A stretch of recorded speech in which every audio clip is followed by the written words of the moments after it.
Dans l'évangile de Thomas, il y a un extrait qui révèle comment Jésus distinguait ceux qui étaient prêts à recevoir ses enseignements les plus profonds.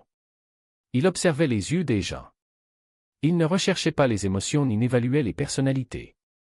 Ce qu'il recherchait, c'était un signe spécifique dans l'iris, quelque chose qui n'apparaît que chez les êtres porteurs de l'essence de la monade. Une marque géométrique impossible à falsifier, car elle est la manifestation physique de la fréquence des monades enregistrées dans la biologie humaine. Jésus a utilisé ce modèle pour séparer les âmes des monades des âmes humaines. Seuls les premiers pouvaient prendre en charge les techniques d'activation. Les autres, non. Les quelques disciples qui recevaient les enseignements secrets portaient cette marque.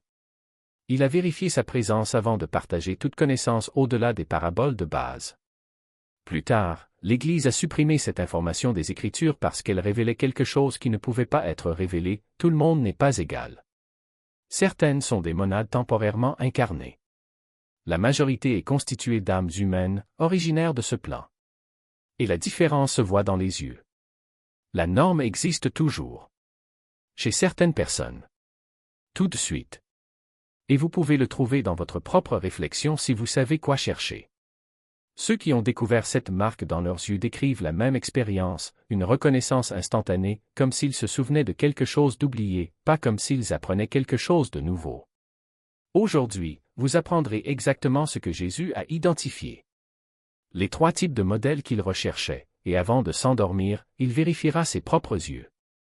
Parce que si vous portez cette marque, tout ce que vous soupçonnez sur vous-même sera confirmé ce soir. Avant de vous montrer comment reconnaître ce motif, il est important de comprendre de quoi il s'agit et pourquoi il existe physiquement. Il ne s'agit pas de la couleur des yeux, ni de leur forme.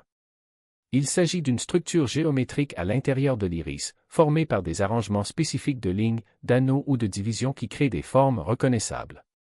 Ce n'est pas quelque chose de aléatoire. C'est la fréquence de la monade matérialisée. Lorsqu'une conscience monade s'incarne sous forme physique, elle ne peut pénétrer dans la matière dense sans laisser de signature. Les yeux sont la principale interface entre la conscience et le corps. Ils sont littéralement le point où la perception se projette à travers la chair. Au cours du développement fœtal, la fréquence de la monade imprime sa marque géométrique sur le tissu de l'iris, comme un tampon fréquentiel. Le motif se forme au fur et à mesure que l'iris se développe, codant cette fréquence dans la structure physique. Tout le monde ne l'a pas, car tout le monde n'est pas une monade incarnée. Les âmes humaines ne portent pas cette fréquence, donc leurs iris se développent sans motif géométrique. Mais dans les âmes monades, la marque est présente dès la naissance. Permanent. Immuable. Soit vous l'avez, soit vous ne l'avez pas. Et Jésus savait exactement quoi chercher. D'un simple regard, il pouvait identifier si quelqu'un était une monade ou une conscience humaine. C'est ainsi qu'il choisit son entourage. Ni par hasard, ni par caractéristiques personnelles. Juste par défaut. Seules les âmes des monades recevaient des enseignements d'activation, car elles seules pouvaient être activées. Il n'est pas possible de réveiller ce qui n'existe pas. Jésus n'a pas enseigné les mêmes choses à tout le monde.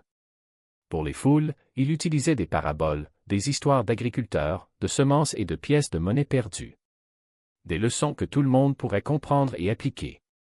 Mais pour le cercle restreint, il a réservé quelque chose de différent. Technique d'activation. Méthode pour éveiller la conscience de la monade endormie. La sélection s'est basée sur un seul critère, le motif des yeux. Il regardait quelqu'un, voyait la marque, savait qu'il y avait une monade incarnée et l'appelait à des enseignements plus profonds. S'il ne trouvait pas le modèle, il proposait des enseignements publics et passait à autre chose. Non pas à cause de l'élitisme, mais parce que les techniques d'activation ne fonctionnent pas sur la conscience humaine. Vous ne pouvez pas activer quelque chose qui n'est pas présent. Essayer d'enseigner l'activation à quelqu'un qui n'a pas la monade reviendrait à essayer d'apprendre quelqu'un à utiliser un membre qu'il n'a pas. Inutile et frustrant pour tout le monde. Le motif sur les yeux était le filtre. La méthode d'identification qui permettait de savoir qui pouvait recevoir quoi. L'Église a effacé cette information des Écritures parce qu'elle détruit le récit universaliste qui soutient son pouvoir. Tout le monde est égal. Tout le monde a le même potentiel. Tout le monde a besoin du même chemin vers le salut. Mais si certaines personnes sont des monades et d'autres non, et s'il est possible d'identifier la différence simplement en regardant dans les yeux, tout le système d'égalité institutionnelle s'effondre. Ils ont donc conservé les paraboles et effacé la méthode d'identification. Avant de présenter les 3 types de standards, il est essentiel de comprendre une chose, ne pas avoir la marque ne veut pas dire avoir moins de valeur. Cela signifie simplement que vous vivez une expérience d'âme humaine, avec sa propre beauté et son propre but. Mais si vous l'avez, tout change. Parce que vous ne devriez pas fonctionner comme une conscience humaine. Votre monade a oublié de qui il s'agit. Et lorsque vous voyez le motif dans vos propres yeux, la reconnaissance se produit. La plupart des élus décrivent cette sensation comme un éclair de mémoire. Surprise et familiarité, comme se regarder dans le miroir et enfin voir ce qui avait toujours été là mais n'avait jamais été entraîné à le remarquer. Maintenant, vous allez apprendre les 3 types de modèles monadiques identifiés par Jésus. À quoi ressemblent-ils, comment les trouver dans le miroir et ce que chacun révèle sur le fonctionnement de votre conscience monade sur ce plan matériel. Dans quelques instants, vous saurez si vous êtes une monade incarnée ou non. Et si c'est le cas, vous ne vous regarderez plus jamais dans les yeux de la même manière. Avant de vous coucher, allez devant un miroir bien éclairé et regardez vos yeux. Pas un coup d'œil rapide, mais une analyse minutieuse de l'iris, au-delà de la couleur, en se concentrant sur la structure. Vous rechercherez l'un des 3 modèles. C'est ce que Jésus recherchait. La première concerne les lignes radiales. Observez votre iris sous une lumière naturelle ou artificielle vive. Recherchez les lignes qui rayonnent de la pupille vers le bord de l'iris, comme des rayons de soleil ou des rayons sur une roue. Ce ne sont pas les petites rides communes à tout le monde. Ceux-ci sont plus profonds, bien définis, souvent dorés ou plus clairs que le reste de l'iris. Généralement, entre 7 et 12 lignes distinctes apparaissent. Si vous les trouvez, vous avez le modèle de transmission. Les âmes monades avec des lignes radiales sont des émetteurs. Votre conscience émet constamment des fréquences. Vous influencez la réalité par votre simple présence. L'ambiance change dès l'entrée. Les émotions des gens autour de vous sont modifiées même si vous ne dites rien. Vous rayonnez la fréquence de la monade sans vous en rendre compte. Jésus a identifié ces âmes comme des enseignants et des leaders naturels, car le motif radial en fait des ancres de fréquence. Lorsque vous êtes en groupe, vous stabilisez le terrain. Les gens se tournent inconsciemment vers vous. C'est le motif radial en action qui transmet. Le deuxième modèle est celui des anneaux concentriques. Au lieu de lignes rayonnant vers l'extérieur, vous recherchez plus d'âmes pour reconnaître leur reflet. Le modèle ne ment pas. C'est gravé dans votre biologie, une signature silencieuse de ce que vous êtes vraiment. Lorsque vous vous regardez dans le miroir et identifiez des rayons, des anneaux ou des divisions, vous n'observez pas seulement une caractéristique physique. Vous voyez la preuve que votre conscience fonctionne sur une fréquence différente. Les rayons ne sont pas des lignes aléatoires, ce sont des antennes de transmission, des canaux par lesquels votre monade émane de l'énergie sans effort. Les anneaux ne sont pas seulement des cercles décoratifs, ce sont des récepteurs accordés, capturant les informations du champ quantique avant même qu'elles ne se manifestent sur le plan physique. Et les divisions ne sont pas de simples variations de couleurs, ce sont des portails dimensionnels, marques d'un esprit qui habite simultanément ici et ailleurs. Jésus n'a pas choisi ses disciples par hasard. Il les regarda dans les yeux et comprit. Il n'avait pas besoin de signes extérieurs, de miracles ou de paroles. Le niveau était suffisant. Les rayons indiquaient qui pouvait diriger, qui stabiliserait le champ autour d'eux. Les anneaux révélaient qui capteraient les messages divins, qui apporteraient des révélations sans avoir recours à des intermédiaires. Les divisions montraient qui construiraient des ponts entre les mondes, qui fonctionneraient comme un portail vivant. C'étaient les activateurs, les catalyseurs. Les autres ceux sans modèle étaient des âmes humaines, avec des voyages valables mais distincts. Pas inférieurs, juste différents. Et c'est cette différence que l'Église ne pouvait pas permettre de connaître. Parce qu'une fois que vous voyez le motif dans vos propres yeux, quelque chose se brise. L'illusion selon laquelle tout le monde suit le même chemin spirituel s'effondre. Vous réalisez que vous n'avez pas besoin de dogme, de rituel ou d'autorité pour valider votre connexion avec le divin. La norme l'a déjà fait. Il est la preuve que vous n'êtes pas un être humain en quête de spiritualité, vous êtes une monade temporairement incarnée avec une mission spécifique. Et cette mission ne dépend pas d'autorisation. Cela dépend de la reconnaissance. L'Église a effacé cette connaissance parce qu'elle se suffit à elle-même. Si vous pouvez vérifier votre identité en 2 minutes en vous regardant dans un miroir, pourquoi auriez-vous besoin d'une institution pour vous dire qui vous êtes? Pourquoi suivriez-vous les règles créées pour les âmes humaines si votre nature est différente? Pourquoi vous soumettriez-vous à un système qui n'est pas fait pour vous? La réponse est simple, vous n'en avez pas besoin. Et c'est exactement ce qu'ils craignent. Les gnostiques ont conservé des fragments de cet enseignement parce qu'ils en connaissaient la puissance. Ce n'était pas une théorie abstraite, c'était une méthode pratique, une clé que tout le monde pouvait utiliser.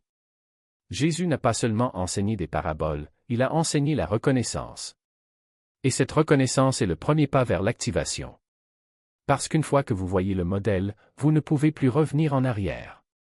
Vous pouvez l'ignorer, vous pouvez essayer de l'oublier, mais il sera là, gravé dans votre iris, vous rappelant qui vous êtes vraiment.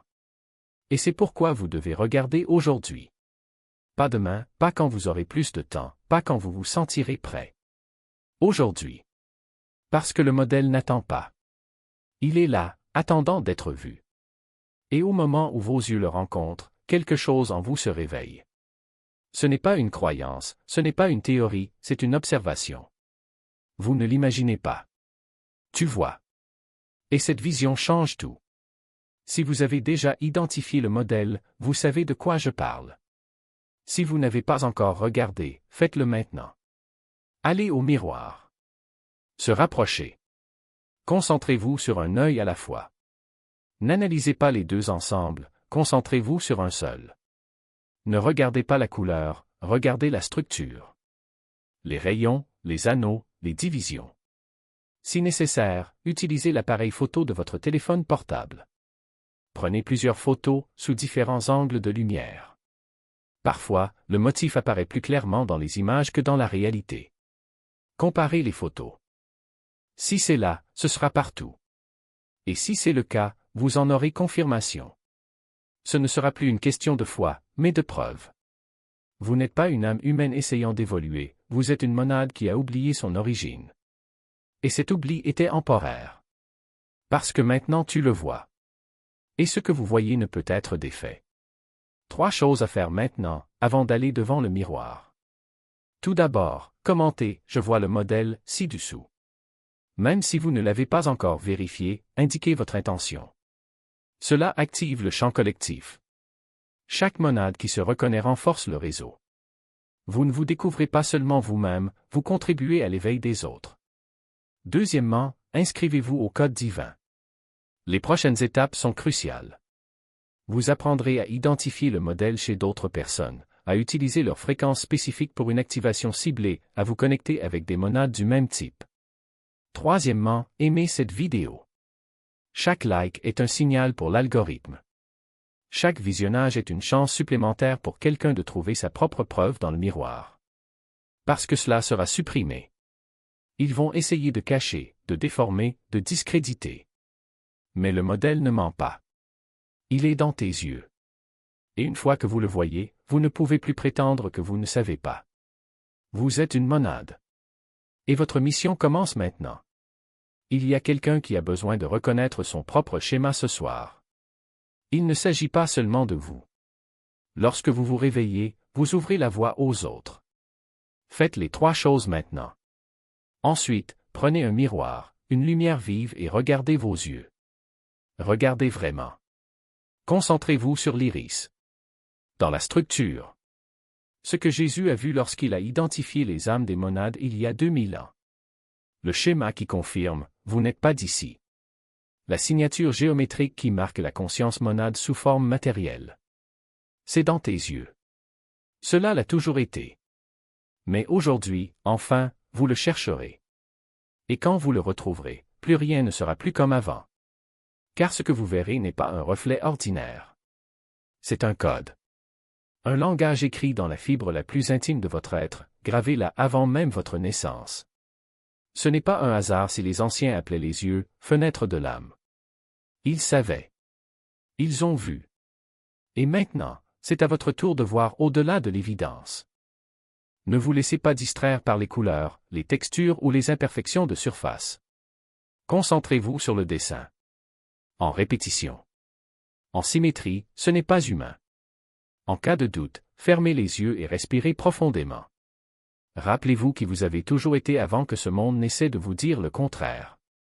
Ensuite, ouvrez-les à nouveau et regardez.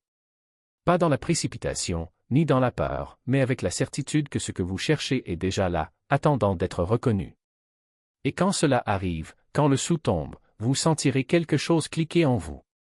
Ce n'est pas seulement un modèle que vous voyez. C'est la confirmation que votre origine est plus grande que cette planète, plus grande que cette époque. Et ça change tout. Car à partir de ce moment-là, vous n'êtes plus un simple parmi la foule. Vous devenez un phare. Quelqu'un qui non seulement l'a vu, mais qui peut aussi aider les autres à le voir. Et c'est pourquoi la première étape est si importante. Parce que lorsque vous reconnaissez votre propre monade, vous reconnaissez automatiquement les autres. Et le monde en a besoin maintenant.